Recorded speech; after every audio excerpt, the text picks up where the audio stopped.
for the horror with your host with the most, Jenna Bell. As always, welcome back, welcome back. So, I wanted to start kind of doing something.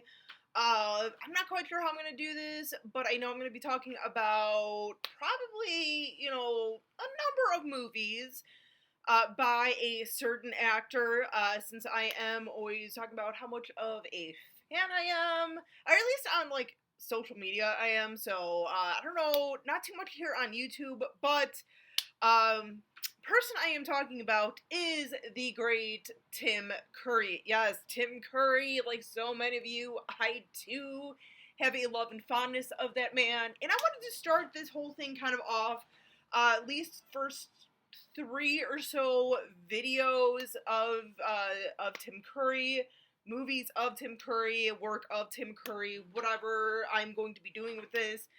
First few videos, I really wanted to talk about a few movies that I remember were kind of like the kind of first few movies that I was introduced to him. Because I was so young at the time when I was first introduced to him, I can't quite remember what order I had seen these movies, so I'm gonna kind of go by what I'm assuming probably was the order. First one up that I want to talk about in this video is from 1986, a made-for-TV movie. And of course, if you couldn't tell by the title of this video, depending on what I titled this as, but that first movie is The Worst Witch. This is based off of a book series. There's been a few different TV shows over the years and everything, but I grew up on this right here. I did not know that this was a book series or came from a book series till maybe 15 years ago, so I have no idea how faithful this adaptation is to those books and stuff or the series themselves. I never even checked out the series, so I'm just saying. I was kind of really too old once the shows kind of were coming along. So, but The Worst Witch stars Diana Rigg, Charlotte Rae, Tim Curry, obviously, and a very young Veruza Balk. Yes. Her first witch movie, I believe. So, I'm just saying. But no, this one, like I said, I grew up on this, for as far as I know, this was kind of the first movie I had seen with Tim Curry, or even Veruza Balk, for that matter. I have to kind of give a credit, too, for my love of Veruza Balk as well. I think she's a terrific actress and everything. But this movie, I have to say right off the bat, this has not stood the test of time. I think even when I would see this on TV and stuff and rent it at a video store, even back then, in my young little mind, I kind of knew, this is really cheap and bad, but I was obsessed with this movie. I was so obsessed with this movie growing up. Every Halloween, I would, like I said, I would watch it on TV when they would run it, and then when they would kind of when it was kind of winding down its run on TV and stuff, which probably would have been around 90, 91-ish or so, my mom would take me to the video store. We would try to, track this movie down to see which video store would have it.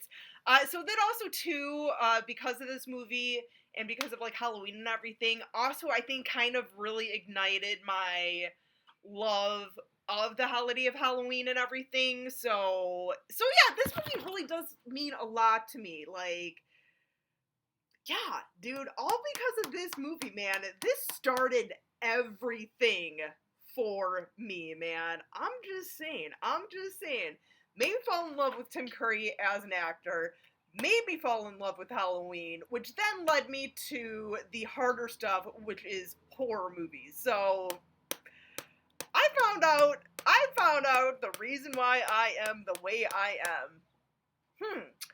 Anyway, so yeah, there's a lot of nostalgia for me with this movie, with a lot of things.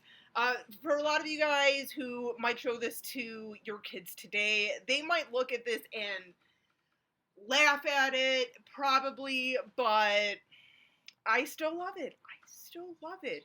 It's a fun little movie. I'm not really going to go too much into the movie because it's very basic. It's just, Fairuza Balk plays Mildred.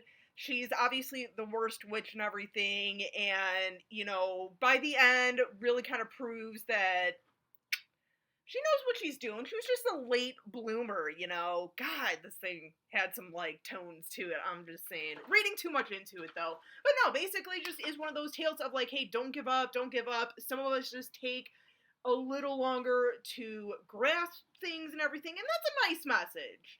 And the fact that I am still waiting, this also gives the message to people that the Grand Wizard will come back after you've proven yourself, forgive you and everything, and kind of wipe the wrongs that you were falsely accused of, and help you to fly on his really, really big cape. I'm still waiting for that.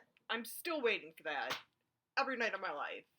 Just saying. No, I'm not, but when I was a kid, honestly, a little bit of a confession.